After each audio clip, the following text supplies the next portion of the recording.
안녕하세요. DJ 라니입니다. 오늘의 사연 시작해 보겠습니다. 안녕하세요. 얼마 전에 결혼을 막 끝내고 이제 2년, 아직 신혼을 누리고 있는 새댁입니다. 한참 꽁냥꽁냥 즐거워야 할 새댁이 어인일로 이런 사연 라디오까지 진출하게 되었냐고요? 물어보지 마세요. 정말 황당하고 어이없는 일을 당했거든요. 제 이야기를 들으시면 아마 깜짝 놀랄 거예요. 어떻게 그런 일이 있을 수 있냐고 말이죠. 아마 요즘 사람들이 아니라면 딩크라는 말은 쉽게 접하실 수 없을 거예요. 혹시나 짐작하기로 설마 하는 그거 맞습니다. 아이를 낳지 않고 평생 동반자로 둘만 살아가자고 약속하면서 사는 그런 부부 생활을 딩크족이라고 해요. 사실 이 딩크족은 제가 중고등학교 시절에도 있던 부부의 형태인데요. 이 문화를 접한 것도 모두 제가 학원을 다니면서였어요. 저를 가르쳐 주시던 선생님이 이 딩크족이셨거든요. 딩크라는 단어에 대한 이야기는 여기까지 하고 아무튼 저와 남편도 그런 부류였습니다. 남편과 저는 자연스러운 만남이라기보다 생각이 비슷한 사람들끼리 모이는 한 동호회에서 인연을 가지게 되어 결혼까지 꼴이 난 부부랍니다. 비혼주의, 딩크에 대한 생각을 가진 사람들끼리 서로의 생활을 교류하는 그런 동호회였죠. 물론 이런 저희 생각, 양가 부모님께는 다 말한 상태였습니다. 당연하죠. 결혼이라는 중대사를 앞두고 아이라는 중요한 일을 언급하지 않으면 그건 양가 부모님 모두에게 도리가 아니잖아요? 애를 안 낳겠다고? 그래, 요즘 애 낳아봤자 힘들기만 할 텐데 뭘 낳고 살아. 너희 말처럼 둘이서 잘 살아봐라. 영 못마땅하지만 너희들이 그리 생각하면 어쩔 수 없지. 어차피 손자야 이미 장남 녀석이 남겼으니까 너희 마음대로 해라. 대신 크게 우리 도움 바랄 생각은 마라. 어차피 둘이 사는 거면 뭐 힘든 일도 없잖아.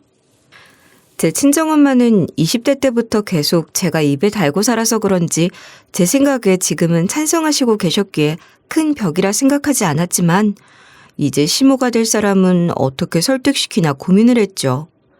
하지만 시댁 역시나 남편이 이전부터 계속 이야기를 꺼낸 터라 크게 반대는 없었어요. 다만 시부될 분이 조건 하나를 내세웠을 뿐이었죠. 그래도 상관없었어요. 어차피 부모님들 도움받고 결혼하자는 생각 1도 없었거든요. 남편과 저는 이미 둘이서 살겠다는 계획 만만이었기에 열심히 일하면서 모아둔 돈도 그럭저럭 있었고 앞으로 아이 계획이 없었으니 모자람 없는 생활을 할 수 있으리라 생각도 했습니다. 그렇게 남편과 결혼하고 1년, 저희는 정말 신나게 신혼생활을 즐겼습니다. 양쪽 집에서도 이런 저희를 말릴 생각은 전혀 없었죠. 큰 명절이 아니고서야 저희는 시댁과 친정을 자주 오가거나 하지 않았어요. 설날, 추석, 양가 부모님 생신 딱 이 정도만 챙기고 살았죠. 그런데 불만은 뜻밖의 곳에서 튀어나오더라고요. 동서, 해도 이건 너무하는 거 아니야? 대체 생각이 있는 거야, 없는 거야? 아무리 어머님, 아버님이 아무 말 안 한다고 해도 그렇지. 어떻게 명절에 일손 한번 도울 생각을 안 해? 솔직히 몰랐습니다. 제 친정은 제사라고는 없었고 명절도 그저 같이 맛있는 거나 먹으러 나가곤 하는 그런 게 다였거든요. 제 주변 친구들도 보통은 저와 비슷한 명절을 보내고 있었고요. 전 남들이 말하는 그런 제사는 이제 거의 다 사라진 줄 알았어요. TV에서도 요즘은 명절에 해외여행이나 다니는 가족들이 더 많다는 소식도 자주 들려왔고 말이죠. 게다가 남편이고 시부, 시모도 아무도 저한테 일러준 적이 없었으니 형님의 이런 태도는 조금 당황스러웠어요. 정말 뜻밖의 이야기였으니까요. 형님? 그거 음식들 다 밖에서 사오는 거 아니었어요? 그이도 아무 말도 없고 어머님도 별 말씀이 없으시기에 저희는 음식 같은 거 안 하는 줄 알았는데 저희 집엔 제사도 없어서 전 그런 줄 몰랐어요. 됐어. 내가 나보다 어린 사람 잡고 이런 잔소리 늘어나 봐야 속만 끓지. 왜 그러세요? 형님이 가르쳐 주시면 저 이제부터라도 열심히 배워서 다음 명절 전에는 꼭 형님하고 같이 음식하러 올게요. 참나, 말이나 못하면. 아무튼 이제부터는 알았으니까 명절에 일손 거들러 한 번씩이라도 좀 와. 그동안 나랑 어머님 둘이서 얼마나 힘들었는 줄 알아? 그래도 웃으면서 저모르게 쌓였던 형님의 화를 풀어주기 위해 노력했습니다. 사실 아주버님과 제 남편의 나이차가 무려 8살이나 나거든요. 그래서 아주버님은 지금 40, 형님도 40이시고요. 저는 30, 남편은 32이라 세대 차이가 조금 나는 편입니다. 거기에 남편은 시댁의 늦둥이로 사랑을 많이 받고 자랐는지 시부모님도 오냐오냐 봐주는 경향이 있었고요. 하여튼 이번 일은 제가 눈치가 없이 행동한 게 맞았으니 형님에게 숙이고 들어갔죠. 마땅히 그래야 할 일이라는 생각도 들었고요. 제가 솔직하게 말해서 음식은 영 소질이 없었어요. 그러니 형님이 알려주시더라도 척척 알아서 잘 해나가는 모습은 보여드릴 수 없었죠. 그래도 밥 한 끼라도 제대로 차려보자 싶은 마음에 짧게나마 요리를 배우러 다니기도 했습니다. 이런 제 노력이 통했는지 저는 1년간 친해지지 못했던 형님과 금세 가까워지게 되었고 가끔 휴일이 맞으면 만나서 외식도 즐기는 그런 사이가 되었어요. 그러다 하루는 형님이 이런 말을 하기에 이상하다는 생각을 하게 되었죠. 우리 서방님 말이야. 젊은 시절에는 아주 그냥 여자들이 좋다고 뒷공무니를 졸졸 쫓아다니고 그랬다니까. 그래서 사고도 이리저리 많이 치고 다녀서 얼마나 골치였는지 몰라. 그걸 내가 지금 동서 나이에 뒤처리 다 하고 다녔어야 했다니까. 저희 남편이 그렇게 말썽꾸러기였어요? 대체 어땠길래 형님이 이런 말까지 꺼내시나? 너무 궁금하네요. 말썽꾸러기? 그런 좋은 말로 커버치기엔 너무 사건이 크지. 하참, 내가 이런 말을 동서 앞에서 하는 게 아닌데. 암튼 좀 사고 많이 치고 다니셨다고. 사고요? 무슨 사고를 치고 다녔는데요? 형님이 뒤처리까지 하고 다녔을 정도였으면 어지간히 큰일이었나 봐요? 내가 말을 좀 잘못했네.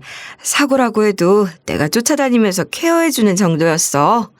그러니 어머님도 아버님도 서방님 그렇게 오냐오냐 해주지. 지금은 예전 같지도 않으니까 너무 걱정하지 마. 그나저나 내 정신 좀 봐. 나중에 또 보자, 동서. 약간 말을 숨기려는 그런 느낌이 들더라고요. 평소에는 미주알 고주알 재미있는 이야기가 있다면 만나서 한두 시간은 수다를 떠시는 분인데 이날은 이상하게 일이 있다며 빨리 헤어졌고요. 끄는 이야기가 뭔지 너무 궁금해서 집에 들어가자마자 남편을 잡고 물었죠. 그런데 남편 반응 역시 좀 떨떠름하더라고요. 형수님이 그런 말씀을 하셨다고? 또 내가 무슨 사고를 치고 다녔다고? 그거 아무것도 아니야. 그러니까 형수님도 말하다 말았겠지. 대체 형수님도 그렇고 당신도 그렇고 당신 어렸을 때 무슨 일이 있었다고 이렇게 숨기려 들어? 수상해. 나 모르는 무슨 비밀 이야기라도 있는 거 아니야? 그 말하기 좋아하는 형님이 이야기도 뚝 끊고 약속 있다고 그대로 가버렸단 말이야. 무슨 바쁜 일이라도 있으셨나 보지. 당신도 참.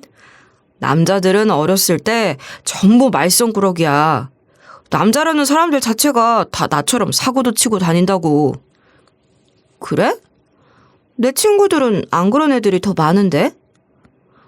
정말 무슨 사고를 쳤길래 이렇게 숨기려고 하는 거야? 나 이렇게 계속 궁금하게 만들 거야? 난 당신 아내인데 그런 옛날 이야기 정도는 해줄 수도 있잖아. 어허? 내가 언제 당신한테 비밀이라고 뭐 안 말해주고 한 적이나 있어? 생사람 잡지 말고 나갔다 들어와서 피곤할 텐데 얼른 자러 들어가, 응? 이러면서 먼저 방으로 휙 들어가서 잘 준비를 서두르는 겁니다. 이건 뭐가 있나 싶은 생각이 들더라고요. 굳이 숨길 필요가 없으면 이렇게까지 둘이 입을 맞춘 것처럼 행동할 수가 없잖아요? 그렇다고 둘을 붙잡고 제가 그거 하나 알고 싶다 생떼를 부릴 수도 없으니 이 일은 그냥 넘어가려고 했죠. 그런 도중에 일이 생긴 거예요. 분명 저희가 아이 없이 살아도 된다고 혼인신고 도장 쾅쾅 찍어도 된다 확신하던 시모가 갑자기 하루는 저를 따로 시댁으로 부르더라고요. 전 오랜만에 시부모님과 맛있는 식사라도 하자 싶어서 얼른 뛰어갔고요. 그런데 갑작스럽게 이런 말을 꺼내시는 거예요. 그래서 너희 아이는 언제 가질 생각이니? 설마 정말 아이 없이 둘이서만 살겠다고? 그건 아니지? 아무리 시대가 변했다고 했지만 결혼하고도 그런 어불성설하는 건 정말 아니지 않니? 어머님, 그게 무슨 소리예요? 저희 결혼하기 전에 다 이야기 마쳤잖아요. 벌써 까먹으셨어요? 저희 아이 안 낳고 저희 둘끼리만 살 거예요. 다 끝난 이야기에 무슨 어불성설이에요. 다짜고짜 쏟아진 시모의 질문에 저는 자연스레 넘어가려고 했죠. 아무리 약속을 잊고 무례한 질문을 한다지만 그래도 제 시모잖아요. 거기에 전 이제 막 결혼을 했을 뿐인 새댁이고요. 그러니 나던 화도 꾹 누르려 했죠. 하지만 그게 진심이었단 소리니? 아니 왜? 우리 애 멀쩡한데 동네방네에 못 가진다 소문이라도 내려고 작정한 거야? 어떻게 그럴 수가 있니? 결혼을 했으면 당연히 애를 키우고 살아야지. 너 그러다 나중에 애 못 낳는 나이 되면 어떡하려고 그래? 어머님, 제가 결혼하기 전에 분명 말씀드렸잖아요. 저 솔직히 아이 하나 가지기도 힘든 상황이라 제 몸에 부담되는 아이 낳고 살고 싶지 않다고요. 멀쩡히 잘만 걸어 다니는 애가 무슨 아이를 못 가진다 호들갑이니? 그리고 원래 아이 낳으면 있던 병도 싹 낫는다. 임신이라는 게 여자한테 얼마나 도움이 되는데 그래? 그건 정상적인 사람들이나 그럴 수 있겠죠. 그런데 어머님, 지금 보시기에도 제가 정상적인 사람은 아니잖아요. 저 이대로 아이 가지면 정말 큰일 날 수 있어요. 지금 이렇게 걸어 다니는 것도 못할 수도 있다고요. 해보기 전까지는 어차피 모르는 일 아니니? 그리고 내 친구 중에 아이 가지고 허리 디스크도 괜찮아졌다는 애가 있는데 뭐가 그리 겁이 많아. 우리 귀한 막내를 데려갔으면 응당 할 일은 해야지. 사실 제가 신체적으로 장애가 조금 있습니다. 어렸을 때 조금 큰 사고가 있었는데 그것 때문에 다리가 좀 불편해요. 물론 걸어 다니거나 생활하는 데 큰 문제가 있는 건 아니고요. 평소에는 일반 사람들처럼 출퇴근도 하고 약속도 나가고 전부 다 할 수 있어요. 다만 남들보다 오래 걸어 다니기는 좀 힘들고요. 아이를 가지게 될 경우에는 제 상태가 조금 더 악화될 수도 있단 말을 들었거든요. 그래서 더욱이 딩크족으로 살고 싶었던 거고요. 응당해야 할 일이라고요? 분명 결혼 전에 약속하셨던 그 모습들은 어디 가셨어요? 저한테 아이 안 낳고 둘이서 잘 살아도 괜찮다. 분명 그리 말씀하셨잖아요. 그거야 그냥 하는 소리였잖아. 넌 빈말 하나도 제대로 구분도 못하니? 밖에 나가서 내 나이 또래 사람 붙잡고 물어봐라. 자식이 아이도 안 낳고 둘이서만 산다는데 그걸 누가 두 눈 시뻘겋게 뜨고 보고만 있는지. 처음 제 모습을 보고도 놀라지 않고 보듬어준 시댁 부모님들께 전 감사합니다. 절 사랑해주는 남편 역시도 사랑하고요. 그런데 분명 이런 이유 때문에 저는 아이를 가지기 어렵다. 아이는 낳고 살지 않겠다 말했는데 갑자기 뜬금없이 이런 말을 하니 답답하면서도 화가 났죠. 제가 위험할 수도 있다는 말을 우습게 보는 것만 같았거든요. 당장의 시모에게 화를 버럭내기는 그랬으니 일단 생각 좀 해보겠다 신혼집으로 돌아왔습니다. 그리고 남편에게 이날 있었던 시모와의 대화를 모조리 다 말해주었죠.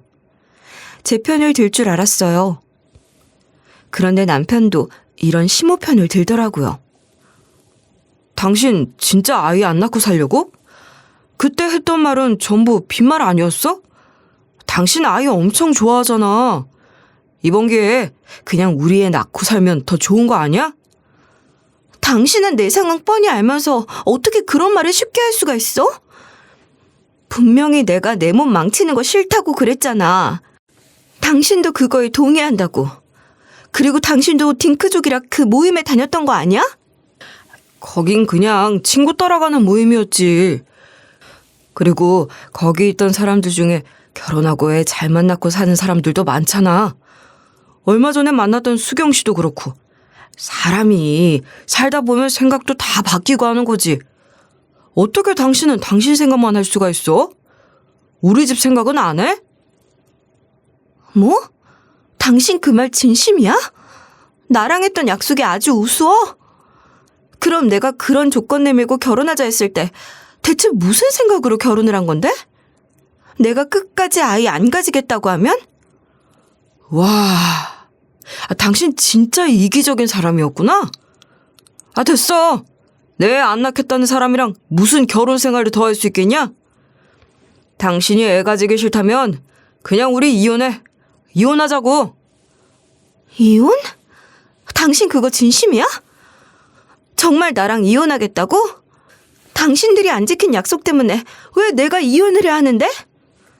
이혼이라는 말을 아주 쉽게 입에 올리는 남편. 제가 어떤 면모를 보고 이 남자를 내 남자라 생각했는지 순간 머리가 띵해지는 것 같았습니다. 그래도 첫 이혼이라는 말을 입에 담았을 때는 서로 과열이 돼서 그런 거라 생각하고 넘어가려 그랬어요. 하지만 남편은 계속해서 아이를 낳자 제게 자꾸만 압박을 넣고 시모 역시 저에게 압박을 넣었죠. 이런 상황에 저는 계속해서 화만 쌓여갔고 남편에게 이건 우리 약속과 틀리지 않느냐 하고 말하며 설득을 하려 해도 도저히 말이 통하지 않더라고요. 계속 아이를 안 낳을 거면 자기랑 왜 결혼했냐 하면서요.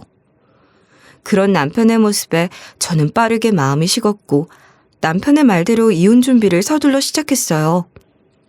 남편 말대로 이혼하자 싶은 생각이었죠. 하지만 남편은 그날 이후로 180도 태도가 돌변하기 시작했습니다. 하루는 술을 먹고 와서 자기랑 이렇게 헤어질 생각이냐고 고래고래 고함을 지르는가 하면 하루는 옆집에 다 들리도록 고성방가를 해서 한밤중에 옆집 사람에게 고개를 조아리며 죄송하다는 말을 하게 만들더라고요. 당신 정말 나 사랑해서 결혼한 거 맞아? 어떻게 사랑하는 사람이 아이 하나 가지고 싶다는데 그렇게 냉정하게 마음을 돌릴 수가 있어? 나 좋아해서 한 결혼 아니지? 당신 정말 이런 모습 이제 지긋지긋하다. 사람이 어떻게 이런 식으로 180도 바뀔 수 있어? 나 정말 당신 사랑해서 결혼했고 당신이 내 상황을 이해해 줄 수 있는 남자라 굳게 믿고 살았어. 당신도 다 동의해놓고 갑자기 왜 이러는 건데? 그간 2년 동안 어떻게 그 말을 하고 싶어서 참고 살았어? 어머님도 그렇고 당신도 그렇고. 여자라면 응당 애를 낳고 살아야지.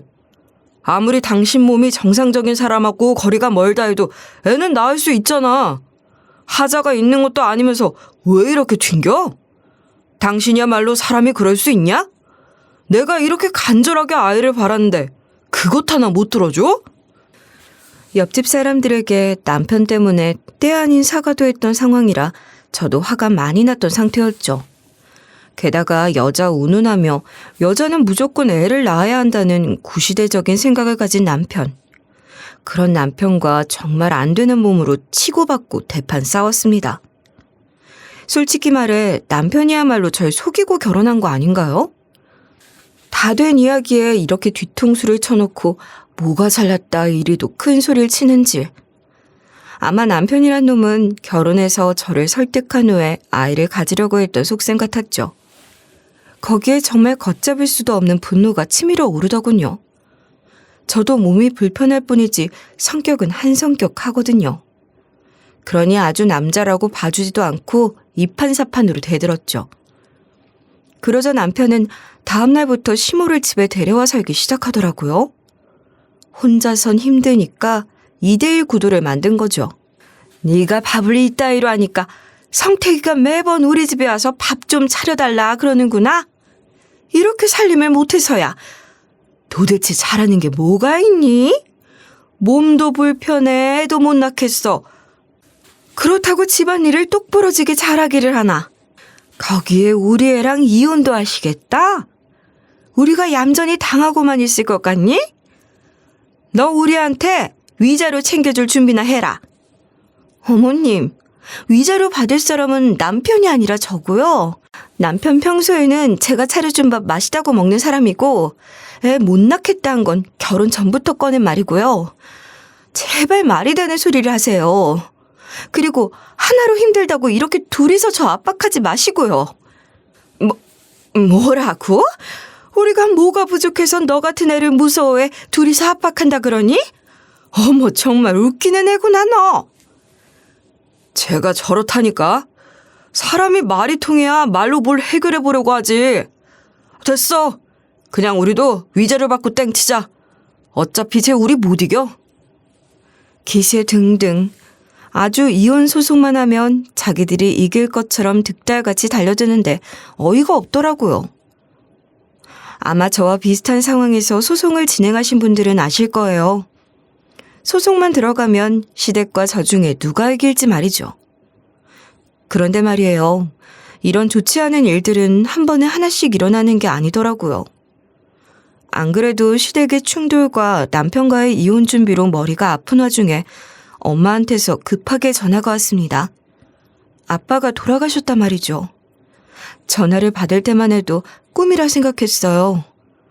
엄마와 아빠가 안 그래도 힘든 절 놀래키려 둘이 짜고 거짓말을 한 줄 알았죠. 무슨 소리를 하는 거야? 엄마, 아빠가 뭐라고? 어떻게 그럴 수가 있어? 어떻게 사람이 이렇게 갑자기... 얼른 빨리 와라. 지금 빨리 오면 아빠 마지막 모습은 볼 수 있어. 수술이 잘 될까 싶었는데 결국 이렇게 되는구나. 너 힘들까 싶어 말 안 하려 했는데 그런 일 만들고 싶지 않았는데. 엄마의 전화에 허겁지겁 나가서 병원에 도착한 저는 침대 위에서 차갑게 식어있는 아빠의 모습을 보고 이게 현실이라는 걸 깨달았어요. 아빠는 평소에도 심장이 별로 좋지 않은 사람이었는데 이번에 회사 일 때문에 외근을 나갔다 오는 길에 그게 원인이 되어 뇌졸중으로 쓰러지게 되셨다고 하더라고요. 급하게 수술에 들어가려 했지만 갔던 곳이 좀 시골에 있던 터라 큰 병원까지 이송해 시간이 걸리게 되었고 제때 수술을 받지 못해 결국 돌아가시게 된 거예요. 엄마는 최대한 제가 이런 아빠의 수술실 앞을 지키지 못했다는 그런 죄책감을 덜어주시기 위해 전화론 그렇게 말씀을 하신 거였죠. 당시 엄마를 부둥켜 안고 얼마나 울었는지 모릅니다. 그리고 철없이 물었죠. 왜 나를 안 불렀냐 하고 말이에요. 그래서 전 알게 된 거예요. 앞서 말한 엄마의 마음을 말이죠. 안 그래도 시댁 때문에 골치 아픈 애를 더 힘들게 하지 않았다고 하더군요. 그리고 이런 슬픔이 가시기도 잠시 저와 엄만 아빠의 장례식 준비를 급하게 해야만 했습니다. 정신이 없었지만 없는 정신줄이라도 바짝 잡았어야 했죠. 장인어른 돌아가셨다면서? 곧 이혼할 판이긴 하지만 그래도 장인어른 마지막 길에는 함께해야지. 하늘에서 딸만 보고 계신 분인데. 이런 상황이라도 남편이란 사람은 제 남편이라고 장례식장을 함께 지켜주더군요. 아빠를 입에 담으면서 말이에요. 솔직히 말해 필요 없다 생각했지만 그래도 남들 눈이 있다며 혼자서라도 꿋꿋이 자리 지키겠다고. 그러면서 아빠가 하늘에서 자신이 없으면 딸 걱정돼서 어떻게 편하게 눈 감겠냐 하며 말이에요. 한숨 쉬며 그런 남편을 저와 엄마는 알겠다 받아주었고요. 어쩌겠습니까? 당사자가 이렇게 막무가내로 찾아와서 하겠다 버티고 가질 않는데. 그렇게 아빠 핸드폰에 저장된 사람들에게 이 부고를 알리자 장례식장은 첫날부터 많은 사람들로 붐볐습니다. 회사에서 제법 유능한 영업사원이었던 아빠는 거래처 사장님들과도 친하게 지내는 경우가 많았고 일로 만난 직장 동료들에게도 굉장히 신임을 받고 있었던 것 같아요. 찾아오는 사람마다 전부 아빠가 이렇게 갈 사람이 아니라며 진심으로 애도를 표하셨거든요. 이렇게 가실 분이 아닌데 정말 마음의 상심이 크시겠습니다. 딸 하나 두고 자긴 절대로 오래 살 거라 외치고 다니셨던 분인데. 그러니까 말입니다. 정말 딸 생각 하나만큼은 그 누구에게도 안 지던 사람이었는데 대체 왜 이렇게 된 건지. 평소 그렇게 건강도 열심히 챙기던 분이 이렇게 먼저 가시다니 상심이 크시겠어요. 손 쓸 시간도 부족하셨다 했죠?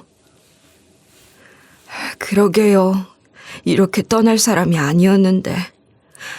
딸 걱정 때문이라도 평생 자기는 건강하게 살겠다며 매일같이 운동하던 사람이 결국 이렇게 먼저 가게 되네요. 아빠는 평소에도 엄마한테 저에 대한 걱정을 털어놨는지 조문객들의 말에 하나하나 답을 해주시면서 끝내 울음을 참지 못하셨습니다. 그 말을 들은 저도 역시나 울음보가 터지기 일쑤였고요. 그런 저희 옆에서 남편만 멀뚱멀뚱 아주 아무렇지 않은 표정으로 조문객을 맞았죠. 하나 있는 딸도 제대로 지키지 못했다며 자식은 저 하나로도 만족한다고, 그런 제가 죽을 때까지도 돌봐주겠다 큰 소리치고 다녔던 아빠. 조문객들은 전부 저를 보면서 그런 아버지였다 한마디씩 위로의 말을 건네주시더라고요. 슬펐지만 그래도 아빠답다는 생각에 장례식을 진행하면서도 슬픔을 달랠 수 있었던 것 같습니다. 그리고 제가 이 사연을 보내게 된 이유가 이 장례식장에서 벌어지게 된 거예요. 바로 둘째 날에 방문했던 아빠의 보험 설계사분이 조문을 오면서 말이죠. 아이고, 사람 일은 모른다더니 이 사람이 이렇게 갈 줄 누가 알았겠습니까? 누구보다 가족을 위해서 열심히 사시던 분이었는데 자기 가면 남은 가족들 먹여 살리겠다고 보험도 열심히 알아보고 다니던 분인데. 보험 설계사란 사람은 이 말과 함께 주변을 휙휙 돌아보더니 조용히 저와 엄마한테 말하더라고요. 돌아가신 분이 자녀분 앞으로 보험금 남겨뒀으니 나중에 저한테 연락 한번 주십시오. 사람 많은 곳에서 할 이야기는 아니니까. 나중에 조용해질 때쯤 연락하시면 언제라도 받겠습니다. 이러곤 떠나더라고요. 어안이 벙벙했습니다. 저와 엄마 모두 아빠가 보험을 들어놨다는 건 듣지도 못했거든요. 거기에 엄마가 집안보험을 대부분 챙기고 있었기에 더 의아한 듯 보였어요. 그래서 사람들의 발길이 뜸해질 새벽 시간쯤에 엄마와 함께 장례식장 한 구석에 마련된 방 안에서 전화를 했죠. 언제 전화 주시려나 목 빠지게 기다렸습니다. 형님이 이렇게 가시기 전까지도 따님분 걱정을 그렇게 했거든요. 그래서 예전부터 저한테 괜찮은 보험 없냐고 해서 들어놓은 게 있는데 그걸 이렇게 알려드리게 될 줄은 꿈에도 몰랐네요. 이런 일은 없길 바랬는데. 보험이요? 그 사람 보험의 보자도 제대로 모르는 사람인데 무슨 보험을 들었다고. 평소 건강이 썩 좋으신 분은 아니셨잖아요. 건강 챙기겠다 운동에 몸에 좋다는 음식은 다 찾아다닐 정도셨고요. 그래서 항상 내가 없어지면 내 가족들은 어떡하지 하는 말을 입에 달고 사셨습니다. 그래서 저한테 보험도 알아봐달라 했던 거고요. 그렇다면 설마 그 보험이라는 게 생명보험을 말씀하시는 건가요? 그이가 저 몰래 생명보험을 들어놨다고요? 네, 듣고 놀라지 마시고요. 지금 당장 나올 금액이 무려 8억입니다. 큰 금액에다 수령인이 딸로 되어 있으니 일단은 따님께 필요한 서류들은 미리 핸드폰으로 보내놓겠습니다. 그거 확인하시고 저한테 서류는 팩스나 우편으로 보내주세요. 아니면 따로 만나서 직접 주셔도 괜찮고요. 뜸들이며 말한 보험 설계사의 입에서 나온 금액은 1억, 2억도 아닌 무려 8억의 보험금이었습니다. 저와 엄마 모두 깜짝 놀라서 8억이요? 하고 저도 모르게 큰 소리를 내고 말았죠. 물론 입을 합하고 바로 다물었지만요. 아무튼 그러면서 수령 방법이랑 절차에 대해 알려주고는 그렇게 통화를 마쳤습니다. 그리곤 엄마와 아빠가 남겼다는 그 보험에 대한 대화를 나눴죠. 8억이라니 아빠가 우리 가족을 위해서 이렇게 쓰일 거라고 생각도 못 하셨을 텐데 설마 아빠 평소에도 많이 안 좋으셨다거나 그랬던 걸까? 그러게 말이다. 그 양반이 나한테는 한마디 말도 없이 평소 나한테서 받아가는 용돈도 빠듯하게 썼을 양반이 어떻게 그런 보험을 넣을 생각을 했는지. 8억이라니 너무 커서 얼얼하긴 한데 그래도 아빠 목숨값이라 생각하면 좀 그런 것 같아. 우리 받으면 그냥 통장에 넣어두고 급할 때 아니면 꺼내지 말자, 엄마. 나도 너랑 똑같은 생각이다. 당장에 필요한 돈만 좀 쓰고 나머지는 네 말대로 일단은 통장에 넣어두자. 저와 엄마 둘 모두 아빠가 목숨으로 남긴 돈을 함부로 쓰고 싶지 않았어요. 아무리 저와 엄마 둘이서 윤택하게 살았으면 좋겠다는 심정으로 남기신 돈이라지만 이런 큰 돈을 받았다는 걸 보면 괜히 주변에서 하이에나처럼 달려들 수도 있겠다는 생각이 들었거든요. 이런 생각 정리를 하고 마지막 발인을 앞두게 됐어요. 날씨도 참 좋은 날이었어요. 마치 아빠가 활짝 웃고 있는 듯한 날씨였죠. 장례식이 끝나고 발인 과정을 다 마친 뒤 저흰 아빠의 장례식을 완벽하게 마칠 수 있었습니다. 아니, 완벽하게 마칠 수 있었었죠. 마지막에 주차된 차를 타러 가다 들은 남편의 통화 소리가 아니었다만 말이에요. 엄마, 우리 이혼 조금 미뤄야 될 것 같아. 조금만 미루면 우리 꽁돈 생길 수 있어. 이거 대박이라니까? 꽁돈이라는 말에 제 귀가 솔깃하게 반응했고 저는 그대로 남편의 대화를 듣기 시작했어요. 아니, 거짓말 아니고 걔가 받는 그 지원금 같은 그런 거랑은 차원이 달라. 장인어른이 가시는 길에 아주 한탕 제대로 남기셨더라고. 무려 8억이래, 8억. 가만히 있으면 우리한테도 돈 들어올 구석이 생기는 건데 이렇게 이혼하면 안 되지. 그것도 이 앞으로 해놓은 보험금이래. 손이 부들부들 떨렸습니다. 어떻게 사람이 가시는 마지막 길에서 저런 막말을 할 수 있는지. 화가 머리끝까지 나서 뚜껑이 열릴 지경이었지만 일단 참기로 했죠.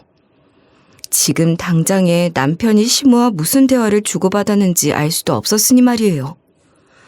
모른 척하며 집으로 가는 길 내내 저는 남편이라는 작자의 모습이 악마로 보였습니다.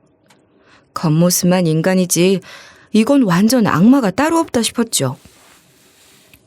그 뒤로는 조금 바쁜 시간들을 보냈어요.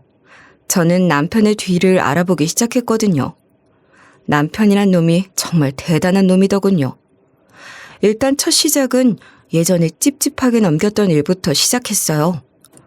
왜 남편이 좀 젊었을 때 사고를 많이 치고 다녔다고 했잖아요. 그게 여간 신경이 쓰이더라고요. 그래서 남편과 같은 대학을 다녔다는 직장 후배에게 물어봤죠. 최근 들어온 후배가 남편과 1살 차이 나는 사람이었거든요.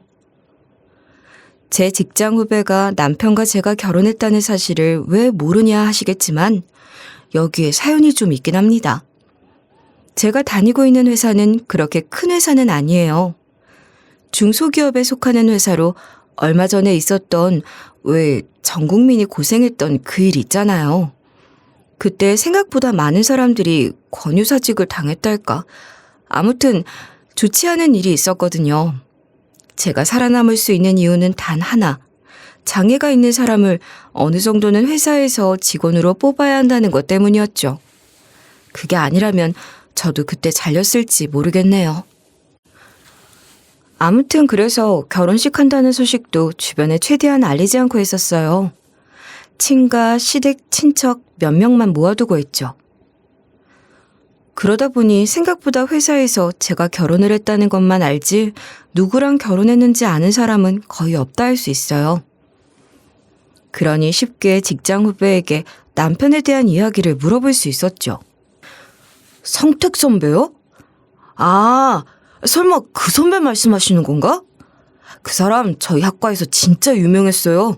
아주 질 나쁘기로 소문났었거든요. 제대로 얼굴 보면서 지낸 적은 없는데 딱 한 번 학과 술자리에서 마주친 적이 있거든요. 그때도 어린 새내기한테 얼마나 찝적대는지 보고 있던 제가 다 민망했다니까요.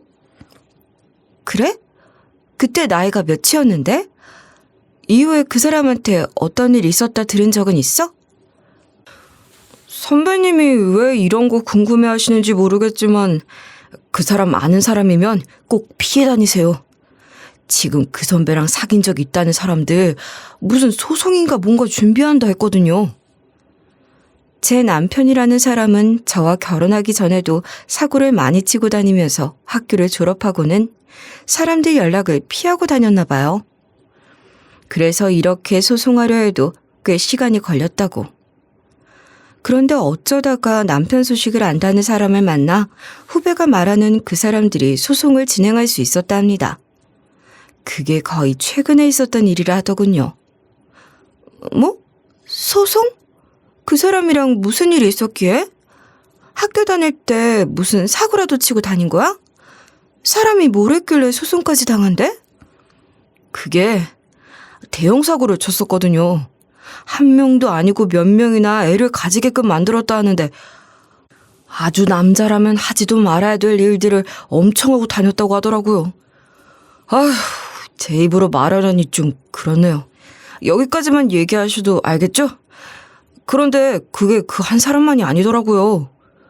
졸업하고도 제법 사고 여러 번 친 것 같더라고요. 결혼까지 가려던 사람 그것 때문에 싫다고 뻥찬 적도 있다 했으니. 뭐? 그 소송한다는 사람들 중에 그 사람의 아이를 가진 사람도 있었다고? 그리고 그게 학교 다닐 때가 전부가 아니야? 어떻게 사람이란 놈이 그럴 수가 있어? 거기에 결혼할 사람도 있었어? 그렇다니까요. 선배도 생각해보세요. 사람 탈을 쓰고 그런 짓을 저지르고 다녔는데 어떻게 같이 살겠다 결혼까지 할 수 있겠어요? 이미 그런 사실 안 시점부터는 물 건너 간 거죠. 그 결혼 약속했다는 사람도 소송 같이 진행 중이래요. 얼마나 화가 나셨으면 직접 나서서 소송하자 사람들 설득하고 다녔다 하더라니까요. 너무 놀라운 말에 순간 어질어질하더라고요. 어떻게 사람의 탈을 쓰고 그런 짓을 할 수가 있는지. 그것도 하나가 아닌 여러 명이었습니다. 이게 사람이 할 짓입니까? 그리고 이런 사실을 숨기려 했던 시댁 식구들은 정말 그 가족들이 사람 새끼란 생각이 안 들었죠. 제대로 책임질 생각이 없었으면 본인이 신경을 잘 써야 했을 거 아니에요? 그러면서 뻔뻔하게 제가 있던 모임까지 흘러들어와서 저와 결혼까지 할 생각을 어떻게 했는지 참. 저는 직장 후배에게 말해서 그 고소를 준비한다던 사람 중 하나의 연락처를 받았습니다. 여러 번의 시도 끝에 겨우 연락이 닿아 이야기를 하게 되었죠. 상대편은 역시나 분노하더군요. 저와 남편이 결혼했다는 말에 그 사람은 저를 걱정하며 무슨 일은 없었는지부터 묻는데 이 인간이 정말 사람도 아니었구나 싶었습니다.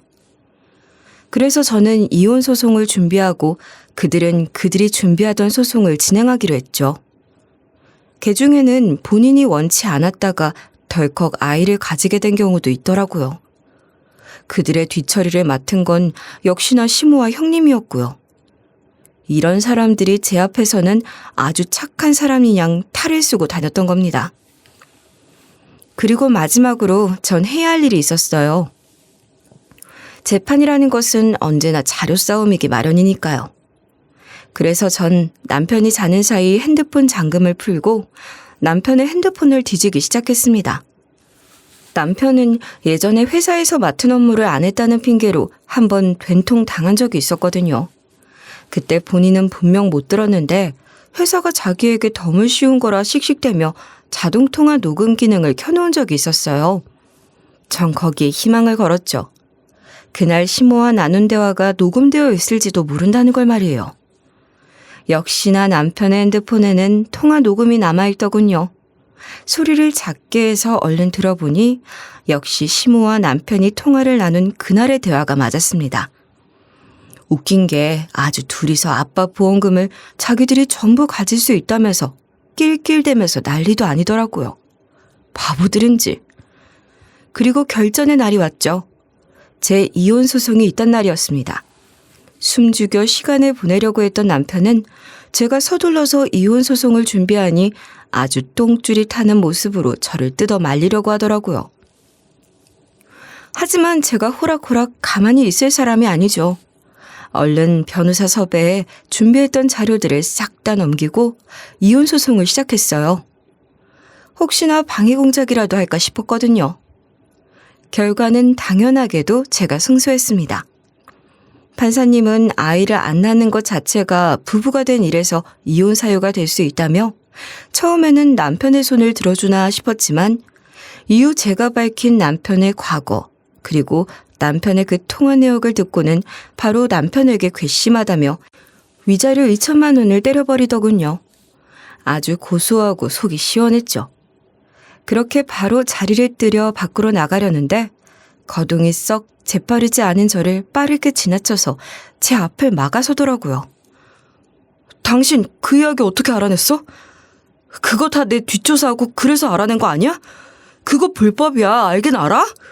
그걸 어떻게 떳떳하게 자료라고 제출해서 위자료까지 받게 만들어? 당신이 이제 보니까 지금까지 본성 숨겼네. 숨겼어. 8억 그거 받았으면 내 아이 못 낳는 대신이라도 좀 쥐어줄 수 있는 거잖아. 그 말에 전 대꾸할 필요성도 못 느꼈죠. 그러자 제 주변으로 빠르게 수십 명의 변호사들이 나타나 절 애워싸기 시작했습니다. 남편은 당연히 당황했죠. 무슨 일입니까? 당신들 대체 뭐야? 여기 이 사람하고 난 할 말이 더 있으니까 괜히 사람 앞길 막지 말고 비키세요.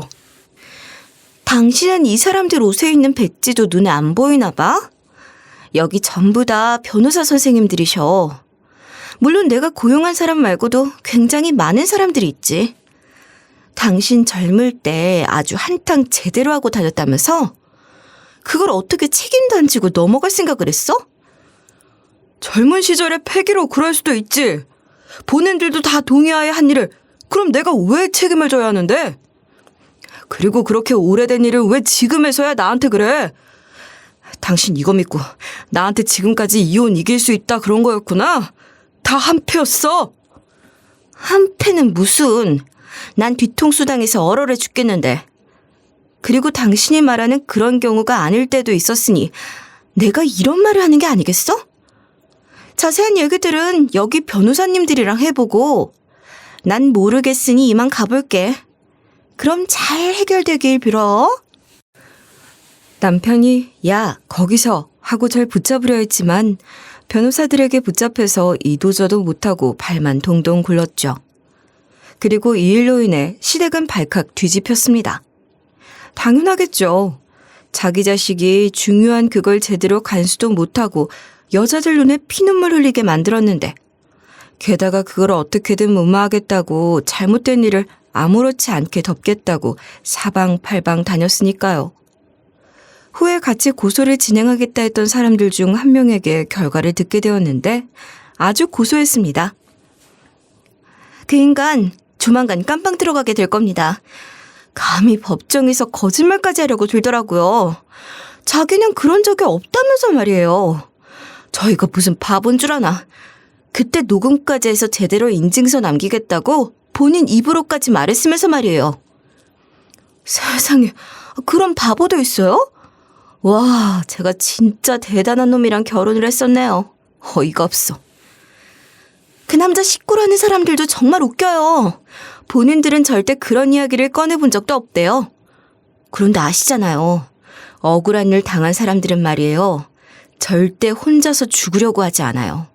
물귀신처럼 쫓아가려고 하죠. 그 사람들은 그걸 간과한 모양이에요. 그래서 전부 다 죄를 인정받았나요? 아니면 설마... 참, 법이라는 게 좀 그런 것 같아요. 그 인간이야 딱 현행범이었으니 빠져나갈 구석이 없는데 가족들은 그렇지 않더라고요.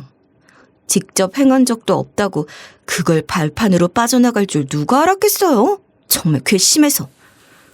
그러면 그 사람도 이대로 놔둘 생각인가요? 그렇게 당해놓고서? 설마 그럴 리가 있겠어요? 당연히 그것들도 전부 벌을 받아야죠. 저희 지금 민사소송도 같이 준비하고 있어요. 저희가 받은 정신적 피해 보상 이대로 넘길 순 없죠. 당신도 그렇게 생각하죠? 그 여자의 말에 의하면 전 남편은 죄를 인정받아 깜빵에서 당분간은 썩게 될 거라고 합니다. 생각보다 작은 형량에 다들 억울해했다고 하지만 그게 지금 우리나라 법상으로는 그래도 많이 구형한 거라고 하더군요. 초범인데도 그렇게 깜빵에 들어가는 건 정말 많지 않다면서 말이죠. 변호사들도 열심히 노력했지만 남편의 가족들은 벌을 받지 않았다고 합니다. 대신에 그녀들에 대한 정신적인 피해 보상의 민사소송으로 앞으로는 골치를 썩을 예정이라고 하네요. 아마 그 많은 소송을 진행하기 위해서는 변호사 구하는 것도 일이요. 만약 이기지 못했을 때를 대비한 돈도 미리 마련을 해야 하는데 앞으로 사는 일이 어렵게 되지 않을까 싶네요. 빨간 줄 하나를 달고 나올 전 남편은 일자리도 제대로 구하지 못할 테니 말이죠. 그런데 조금 웃긴 일은 이 모든 일을 그 집 장남이라는 아주버님은 몰랐던 모양이더라고요. 형님은 시모라는 사람한테 멱살이 잡혀서 억지로 이 일에 가담한 거라 그런 이야기를 꺼냈다는데 이 일로 자기 가족에게 크게 실망한 아주버님은 형님과의 이혼은 물론이고 가족과 의절하겠다며 대차게 집을 나가버렸다고 합니다. 한마디로 가정이 풍비박산이 난 거죠. 검은머리 짐승은 믿는 것도 아니라더니 옛날 조상님들 말이 하나도 틀린 게 없습니다. 어떻게 사람을 탈을 쓰고 이런 나쁜 짓들을 하고 다닐 수가 있는지, 그런 사람과 2년이라는 시간을 함께 지내며 살았다니 아주 온몸에 소름이 일어날 정도예요. 그래도 저는 이제 그 집안과는 남남이고 앞으로는 엮일 일도 없을 테니 좀 다행이다 싶지만요. 지금은 그놈에게 당한 그녀들을 응원하고 있습니다. 세상에 생각보다 본성을 숨기고 사는 사람이 정말 많아요. 저희도 이번에 거액의 보험금을 어찌되었든 받게 되었잖아요. 그러다 보니 또 자잘하게 많은 일들이 생기더라고요. 그래도 아빠의 가우덕인지 저 엄마는 건강하게 잘 지내고 있습니다. 앞으로는 아마 결혼은 생각도 하지 않을 것 같긴 하지만요. 혹시 압니까? 이러다 또 인연을 만나게 될지. 그래도 아마 이번 일을 교훈으로 사람을 오래 보고 결혼을 하게 되지 않을까 싶네요. 긴 이야기 들으시느라 허리 찌뿌둥하실 텐데 한번 쭉 펴시고요. 청자님들은 항상 건강한 앞날만 가득하셨으면 좋겠습니다.